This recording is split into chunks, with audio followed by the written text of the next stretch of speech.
उत्तर काशी के डोंडिया गांव में विराजमान है। आज भी जहां गणेश प्रगटे थे, जहां गणेश का जन्म हुआ था, जहां पर भगवान गणेश जी महाराज का प्रागट्य हुआ था। आप सभी को गणेश जी के जन्म उत्सव के साथ साथ भगवान गणेश जी के मंगल विवाह की बहुत बहुत बधाई। सभी के घर में आज रिद्धि सिद्धि प्रवेश कर जाए। चाहे बड़ी चतुर्थी हो, छोटी चतुर्थी हो, किसी भी चतुर्थी का व्रत अगर स्त्री करती है तो उसके पति का तो उम्र बढ़ता ही है, साथ में उसके पुत्र का वैभव भी बढ़ता है। उसके पुत्र का वैभव भी बढ़ता है, उसकी संतान का सुख भी बढ़ता है। चौथ का व्रत अगर स्त्री करती है तो बच्चों का वैभव भी बढ़ता है। 33 करोड़ देवी देवता में सबसे सुंदर जोड़ी थी शंकर और पार्वती की। सही है कि गलत है? कभी नहीं झगड़ते थे। गणेश जी की सबसे पहली जो आरती हो, उस आरती के समय पर अगर धूप बत्ती जलाई जाए या गोबरी को जलाकर उसमें गूगल छोड़ी जाए और गूगल छोड़ने के बाद गणेश जी का नाम ध्रुम वर्ण कह दिया जाए तो गणेश जी को तुम्हारे घर की पूजा स्वीकार करना पड़ती है। बस वो समय हम जानते। आप भगवान गणेश के जन्म का कारण समझ लेना, बहुत ध्यान से सुनना, बहुत भाव से श्रवण करना। पार्वती, हे जगत जननी, हे जगदम्बा, इन राक्षसों के संहार का एक कारक बन सकता है कि ये जो कर्म करें उस कर्म में कोई रोक लगा दे, उस कर्म में कोई विघ्न डाल दे।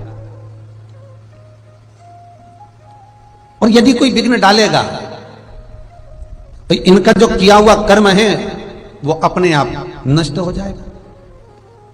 पार्वती जी, मैंने लक्ष्मी से कहा, मैंने ब्रह्माणी से कहा, मैंने इंद्राणी से कहा, सबसे भी नहीं कराया,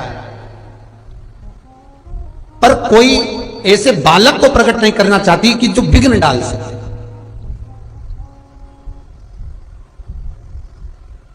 ऐसा बालक पार्वती जी बोलती हैं भोलेनाथ से, प्रभु आप जानते हो आप क्या मांग रहे हो? शंकर भगवान बोले मैं जानता हूं। बालक मांग रहे हो वो ठीक है, पर बालक ऐसा मांग रहे हो जो कि संसार में विघ्न उत्पन्न कर दे। कौन पूछेगा उसको? कौन मानेगा उसको? कौन आदर देगा उसको? कौन सत्कार करेगा उसका? कौन आदर करेगा उसका? आप मांग भी रहे हो तो क्या मांग रहे हो? आप मांग भी रहे हो तो क्या?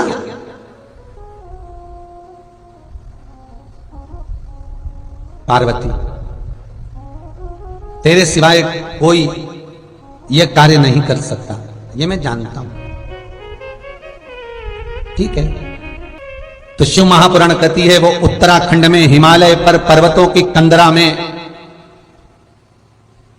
माता पार्वती उस काशी का निर्माण, ठीक है, काशी का निर्माण भगवान शंकर को हृदय चित्त धारण कर कर, शंकर की चित्त वृत्ति को शिवलिंग स्वरूप को अपने हृदय में धारण कर कर, हाथ में भगवान शंकर का शिवलिंग स्वरूप लेकर माता पार्वती ने हजारों वर्ष तक उस गंगा की गोद में, उस यमुना की गोद में तप किया। हजारों वर्ष तक तप किया।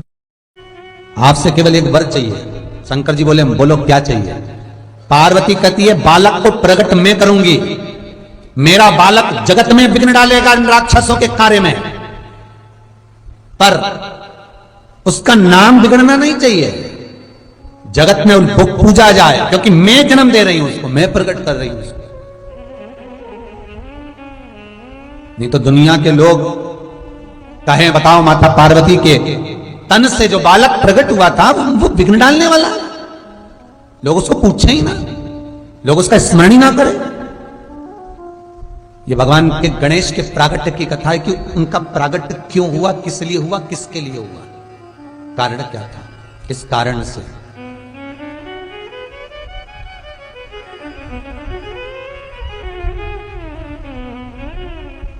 भगवान शिव कहते हैं पार्वती सुन, मैं तुझे वर देता हूं, तेरा जो बालक इन असुरों के कार्य में विघ्न डालने के लिए जो पैदा हो रहा है, जन्म ले रहा है, मैं तुझे वर देता हूं पार्वती, उस बालक का नाम दुनिया के लोग केवल स्मरण ही करेंगे तो उनका विघ्न हट जाएगा, उसका नाम विघ्न हरण होगा। और राक्षसों के लिए विघ्न देने वाला होगा और संसार के लिए विघ्न हरने वाला होगा।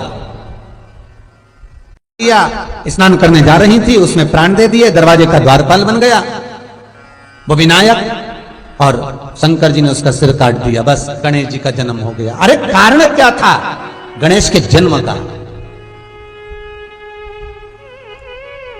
क्या कारण है? उस कारण को भी तो जानना पड़ेगा, उस कारण को भी तो पहचानना पड़ेगा कि कारण पड़ा क्या। महाराज, जगत जननी तुम चिंता ना करो, तुम्हारे बालक का नाम मात्र लोग लेंगे, उनका विघ्न हर जाएगा, उनका विघ्न समाप्त हो जाएगा, उसका नाम विघ्न हरण होगा, लोग उसे विघ्न हरता कहेंगे, तुम चिंता ना करना। पार्वती जी ने कहा बालक ऐसा प्रकट करूंगी जो असुरों के कार्य में विघ्न डालेगा, और एक बार अगर विघ्न डाल दिया तो असुर उस विघ्न के कारण कभी सफल हो ही नहीं पाएगा। भगवान शिव कहते हैं क्या चाहती हो पार्वती? पार्वती जी कहती हैं मुझे यहां गंगा के पावन तट पर जो मैं तप करने के लिए बैठ रही हूं, गंगा की स्थली पर जो मैं तप करने के लिए बैठ रही हूं, गंगा का जो मैं स्मरण करने के लिए यहां बैठी हूं, मेरे शरीर पर गंगा, यमुना, सरयू, नर्मदा, क्षिप्रा, जितनी भारत की भूमियों पर इन नदियों का उद्गम हुआ है, जितनी भारत की भूमि पर ये नदियां बह रही हैं, इन नदियों का भी तेज पुंज मेरे शरीर पर आना चाहिए। शिव करुणा सागर, त्रिकालदर्शी, मेरा कैलाशी, मेरा अविनाशी, मां जगतजननी जगदम्बा से कहते हैं कि इस भूमि पर बैठकर तुम तप कर रही हो और तुम्हारे शरीर से जो बालक प्रकट होगा वो विघ्न असुरों को देगा और संसार के विघ्न को हर लेगा। इसलिए भगवान गणेश का एक नाम मंगल मूर्ति है।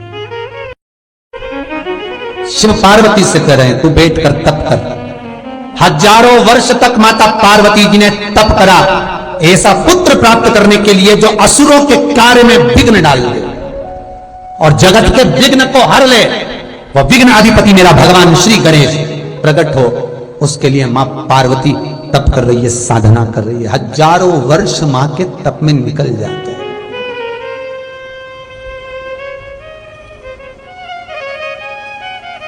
गणेश पुराण में वेद व्यास जी लिखते हैं कि शंकर भगवान ने माता सती के भस्म होने के समय से लेकर माता सती जो राम जी की परीक्षा ली थी उस समय से लेकर 87,000 वर्ष तक भगवान शंकर ने जो तप किया था, गणेश पुराण में वेद व्यास जी लिखते हैं उनसे भी 1000 गुना ज्यादा तप माता पार्वती ने विघ्नहर्ता को जन्म देने से पहले किया था। 1000 शिव का स्मरण करती हैं, तप करती हैं, साधना करती, हजारों वर्ष निकल गए, हजारों वर्ष, और माता के शरीर पर 33 कोटि देवताओं का तेज विराजमान हो गया। माता पार्वती के शरीर पर भगवान 33 कोटि देवताओं की तेज दृष्टि, क्योंकि मां जब तप करती थी सब मिलने आते थे, आराधना कर कर जाते थे, अपना तेज दृष्टि छोड़ जाते थे। नारायण है, ब्रह्मा है, सारे देवता वहां आकर स्तुति माता की कर रहे हैं, हे मां, हे जगत जननी, हे जगत दात्री, हे मां दुर्गा, हे भवानी, हे पार्वती, आपके सिवाय कोई जन्म नहीं, प्रकट नहीं कर सकता विघ्नहर्ता, आपकी कृपा। उत्तरकाशी के डोंडिया गांव में विराजमान है आज भी, जहां गणेश प्रगटे थे, जहां गणेश का जन्म हुआ था, जहां पर भगवान गणेश जी महाराज का प्रागट्य हुआ था। दुनिया गणेश जी का मंदिर के पास जहां माता पार्वती स्नान करने गई थी, और माता पार्वती ने जिस झील में स्नान करा था जो चारों तरफ कंदराओं में गुफाओं में बनी हुई है, उस झील का पानी आज भी सड़ता नहीं है महाराज, जिसमें मां स्नान करी थी, सड़ता नहीं। गणेश जी महाराज ने गज का मुख लगने पर अपनी माता से प्रश्न किया, मां मेरे जन्म का कारण क्या है? मैं क्यों जन्मा हूं, उसका कारण तो बताओ। माता कहती है बेटा ये असुर, ये राक्षस कुछ कर्म ऐसा करते हैं जिस कर्म के कारण देवताओं को पछताना पड़ता है, तो इनके हर कार्य में तुझे विघ्न डालना है, हर कार्य में तुझे विघ्न डालना है। ठीक है मां। असुरों के कार्य में विघ्न देने लगे। श्री गणेश जी महाराज एक बार नंदी से पूछते हैं। नंदी बैठा था, गणेश जी की अवस्था छोटी सी थी और गणेश जी ने नंदी से पूछा, नंदी काका, नंदी काका। नंदी काका बोले हाँ। ए नंदी काका, हाँ बोलो गणेश।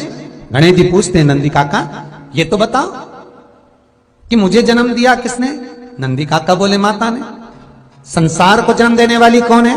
नंदी काका बोले माता। संसार का पालन करने वाली कौन है? माता। जगत का कल्याण करने वाली कौन है? माता।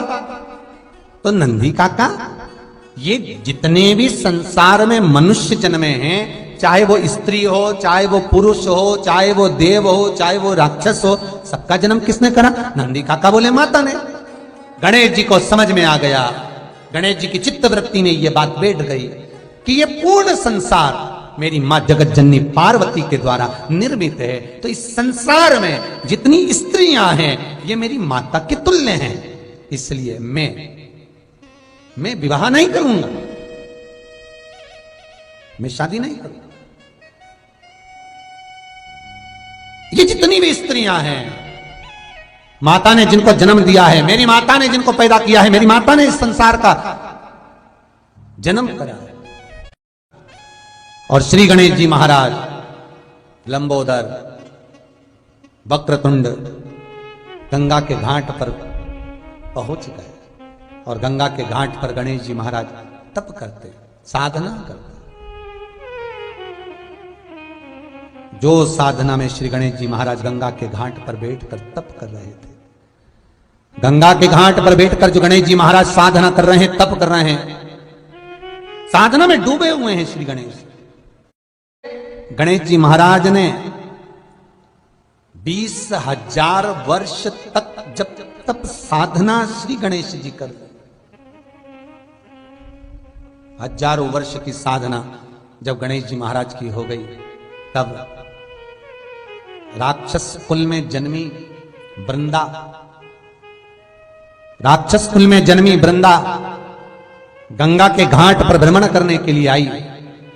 और भ्रमण करने के लिए जब वो वृंदा गंगा के घाट पर पहुंचती है, वो वृंदा भगवान श्री गणेश जी महाराज को देखती है, जिनका गज का मुख लगा है, तोंद भी बहुत बाहर है। वृंदा देखकर उनकी ओर आसक्त होती है, नृत्य करा। गंगा के घाट पर वृंदा ने साधना करी, तप करा, गणेश जी को रिझाने का संपूर्ण प्रयास वृंदा ने कर लिया, संपूर्ण प्रयास वृंदा कर दिया, पर गणेश जी महाराज ने उस पर ध्यान नहीं दिया। अब वृंदा ने करा क्या? देवगुरु बृहस्पति के पास पहुंच गई और वृंदा देवगुरु बृहस्पति के पास जाकर पूछती है, देवताओं के आप गुरु हो, मैं राक्षस कुल में जन्मी हूं, मेरी प्रवृत्ति राक्षस की है, पर यह बताओ कि ये विनायक, ये भगवान लंबोदर गणेश किनके पुत्र हैं? तो कहा शंकर के। वृंदा जान गई, अगर माता पिता का आदर करेंगे तो हो सकता है कि गणेश जी हमें पूछ ले, हो सकता है गणेश जी हमें पूछ ले।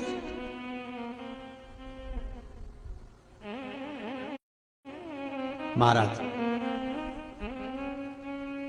वृंदा ने गंगा के घाट पर एक शिवलिंग का निर्माण करा।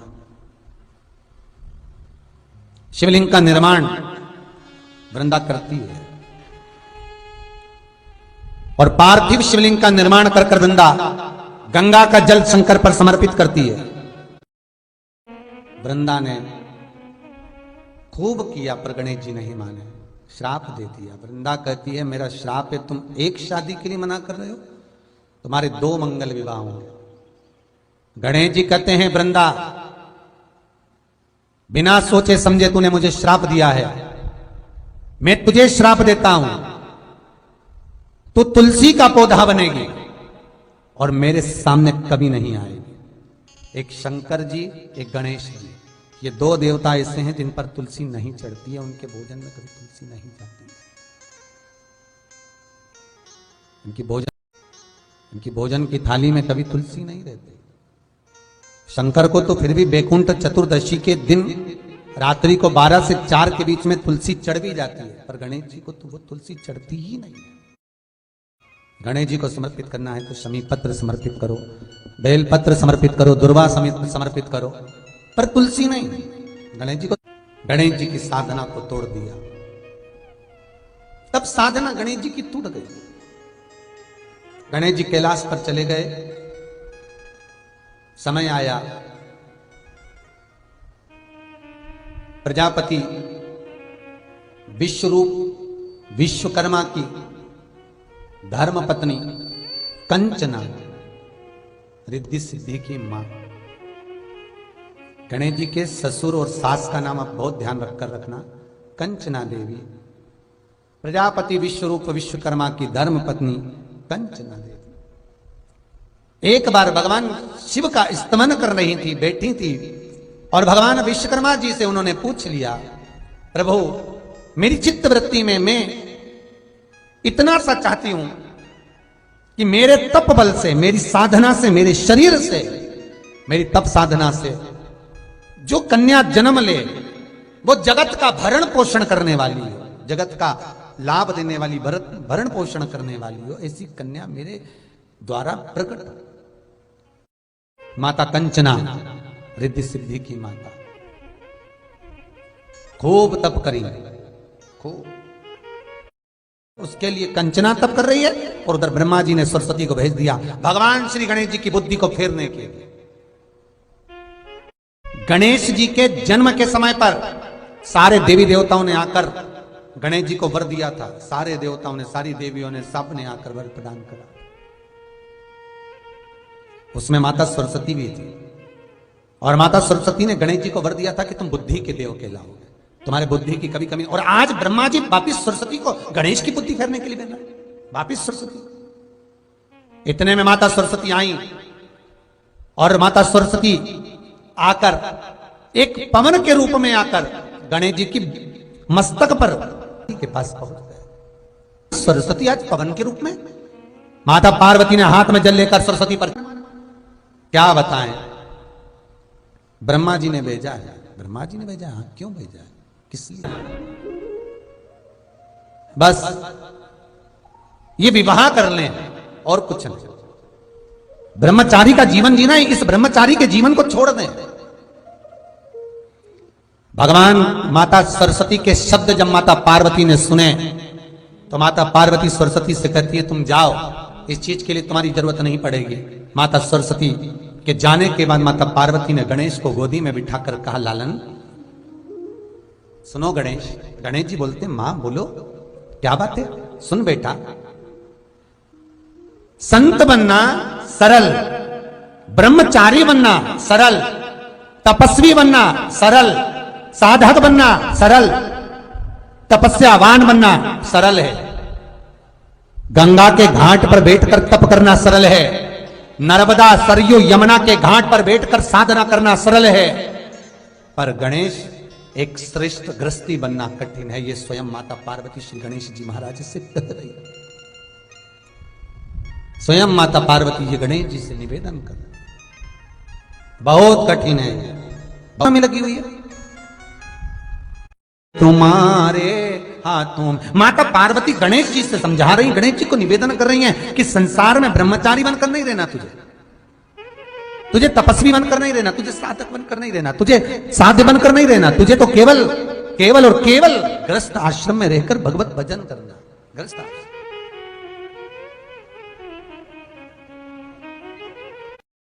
अब माता पार्वती ने पुत्र की बुद्धि को ऐसा कर दिया कि तेरा विवाह होना जरूरी है, पर माता पार्वती के मुख से एक शब्द निकल गया, माता पार्वती के मुख से एक शब्द निकला, अब विवाह करूं तो करूं किससे, ये सोच रही है माता पार्वती। तो गणेश जी बोले, मां तू मेरे लिए कह रही कि विवाह किससे करूं? ऐसा कौन है जो अपनी बेटी मुझसे नहीं भी आएगा? पीछे से नंदी बोला, हाथी का मुंह लगा है और तोंद का ठिकाना नहीं है, कौन लड़की देगा? लड़का भी तो दिखने में अच्छा होना चाहिए। गणेश जी बोले हाँ ये भी बात तो पक्की है। गणेश जी भी नंदी से बोले नंदी काका सुन लो, आज मेरी मैया ने कहा है मुझे ब्याह करना है और कोई मुझे लड़की नहीं देगा मेरा स्वरूप देखकर, तो मैं भी किसी की यहां शादी नहीं होने दूंगा। जब तक मेरी नहीं होगी मैं किसी की नहीं होने दूंगा। अब गणेश जी तो बड़े उपद्री, अब सारे देवताओं में इनको पद मिला है गणाधिपति गणेश का, मतलब प्रथम गिनती में यही आएंगे। सबके यहाँ देवताओं की पूजन होगी तो पहले इनको पूजा जाएगा। अब शादी में सबसे पहले नोते तो गणेश जी को ही नोते। अब ये शादी में जाके नोते तो भेंट हो गए चूहे के साथ में बढ़िया आराम से। पर इनकी यहाँ जैसी शादी की तैयारी हो, गणेश जी चूहों की टीम बुलवा के सारा अनाज खिलवा दे, बोरियों में छेकड़े पड़वा दे। अब लड़की के जितने कपड़े बने, लड़की तैयार होने के लिए जैसे ही जाए तो उसके कपड़ों में पूरे में छेद ही छेद मिल जाए। बचा कुचा था तो गणेश जी महाराज बैठे बैठे सारा काम ऐसा करे, शंकर जी के गले में जो सांप पड़े थे, जहां से दूल्हा शादी करने आ रहा था, जिस जनवासे में दूल्हा ठहरता था उसमें सांप बिच्छू भर दे। अब जैसी सांप बिच्छू भरे तो दूल्हा तो भाग जाए। ना तो किसी के लड़के की शादी हो ना किसी की लड़की की शादी हो, सब कुंवारे कुंवारे घूमे। अब सारे जगत के कुंवारे छोरा और छोरी घूमे तो माता ब्रह्माणी के पास में पहुंचे, और ब्रह्माणी के पास जब इंद्रदेव जाकर पहुंचे तो इंद्राणी और इंद्रदेव ने कहा मां ब्रह्माणी कुछ करिए। ब्रह्माणी बोले क्या करना है, तुमने सारे कुंवारे पैदा कर दी। भगवान माता सरस्वती बोले सबकी लेखनी लिखी, सबकी शादी होगी, सबकी लड़के सबकी लड़की, सबका शादी का ब्याह का लिखा है, फिर कुंवारे कैसे रह गए? तो के बस वो एक ही विघ्न डाल रहा है, कौन? वो गणेश। उसकी शादी नहीं हो रही तो किसी की नहीं होने दे दिया। क्या आपके छोरे को समझाओ, पुत्र को समझाओ। भगवान गणेश जी को बुलाए, गणेश इधर। हाँ पिताजी। क्या कर रहा है? गणेश जी बोले कुछ नहीं, सबके यहाँ शुभ कार्य में जाता है। हाँ पिताजी खूब प्रेम से जाता हूं। अच्छा खाता पीता है? हाँ खूब बढ़िया, चकाचक लड्डू मोदक सब खाओ। तो उनके घर में शादी क्यों नहीं होने देता? गणेश जी बोले मेरी नहीं हुई तो मैं कौन हुआ? शंकर भगवान बोले बेटा ऐसा कोई होता है कि तुम्हारी शादी नहीं होगी जब तक तुम किसी की बारात में नाचोगे ही नहीं? नहीं नहीं, हम तो बस पिताजी। इतने में पार्वती जी बोली सही तो कह रहा है, पहले उसी की तो होना चाहिए। सबके यहाँ शादी में सबसे पहले वही जाए, उसी की नहीं हो तो कितना बुरा लगे ना। आपको तो चिंता ही नहीं कि भगवान ब्याह करना छोड़ा उनका। शंकर भगवान ने नारद जी को बुलाया, देव ऋषि नारद इधर आओ। नारद जी बोले बोलो प्रभु हमारे लड़के के लिए लड़की देख कर आओ। नारद जी मन में सोचे कि कार्तिक के लिए बोल रहे हैं क्योंकि कार्तिक के बड़ा होगा तो उसको तो कोई भी लड़की दे देगा। इतने में शंकर जी बोले जा रहे हो पर एक बात सुन लो कि पहले शादी इसी की करना है, नहीं तो ये कार्तिक की भी नहीं होने देगा, शादी इसी की करना है। भगवान गणेश जी महाराज माता पार्वती के शरीर के उपटन से प्रकट हुए हैं। माता कंचना के शरीर के भाग से दो देवियां प्रकट हुई, एक रिद्धि दूसरी सिद्धि। क्यों प्रकट करा इनको? इनको प्रकट करने का कारण क्या था? गणेश जी को प्रकट करने का कारण क्या था कि असुरों के काम में विघ्न डालना है। पर गणेश जी क्या कर रहे हैं? असुरों के काम में तो विघ्न डाला पर इनकी शादी नहीं हुई तो ये देवताओं के काम में भी विघ्न डालने लगे, ब्याह नहीं होने दे। तो माता कंचना देवी से स्वयं विश्वकर्मा जी ने निवेदन करा, हे कंचना तुम्हारे शरीर से दो देवियां प्रकट करो और गणेश जी की सेवा में भेज दो। गणेश जी को जिस घर में लोग विवाह शादी में बुलाएंगे वहां पर तुम्हारी दोनों बेटियां गणेश जी की सेवा में जाएंगी। हर शादी में तुम्हारी दो बेटियों को भेज देना, रिद्धि और सिद्धि को। तो इन रिद्धि सिद्धि को क्यों भेजना? तो कंचना देवी जब गणेश जी अपने चूहों को अपने गणों को आदेश करेंगे कि जाओ शादी में विघ्न डालो, तब तुम्हारी रिद्धि सिद्धि गणेश जी की ऐसी सेवा करे, ऐसी सेवा करे कि गणेश जी की दृष्टि काम बिगाड़ने में जाए ना और तुम्हारी देवियां काम सवार दे। बस इतना सा काम तुम्हारी देवियों को करना। गणेश जी का जन्म हुआ था असुरों के कार्य में विघ्न डालने के लिए, देवताओं के कार्य में विघ्न डालने, शादी नहीं होने दे। रिद्धि सिद्धि का काम है कार्य को सफल करना। तो गणेश जी की सेवा में रिद्धि सिद्धि पहुंच गई।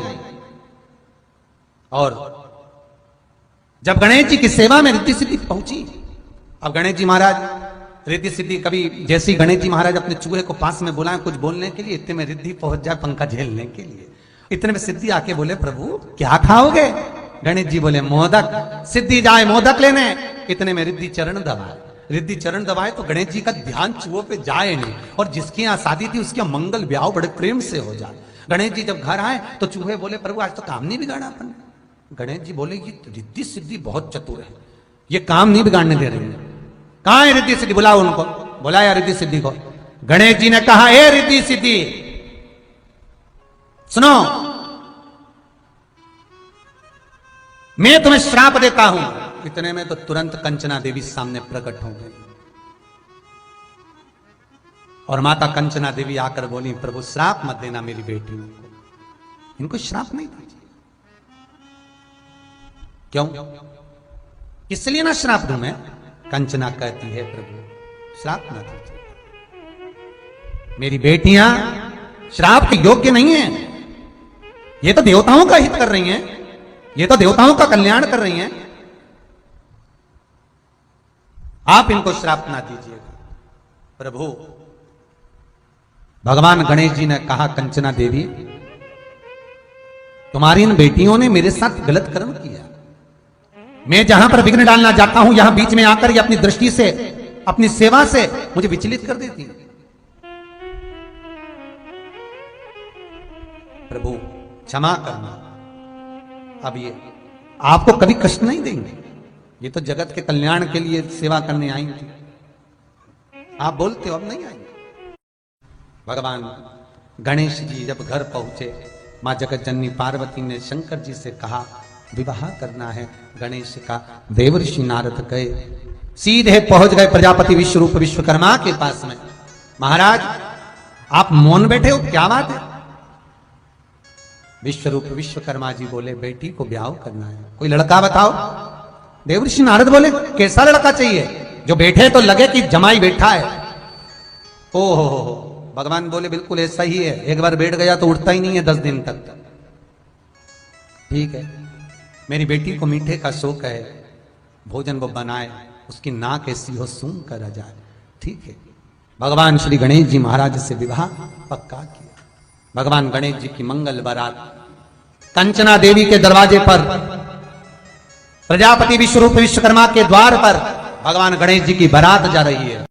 ये दुर्वा जो उत्पन्न हुई है, इसमें इतना बल कहां से आ गया? शंकर भगवान बोले रहे, ओ इंद्र, तुम्हारे अमृत से भी बड़ी प्रबल है ये दुर्वा।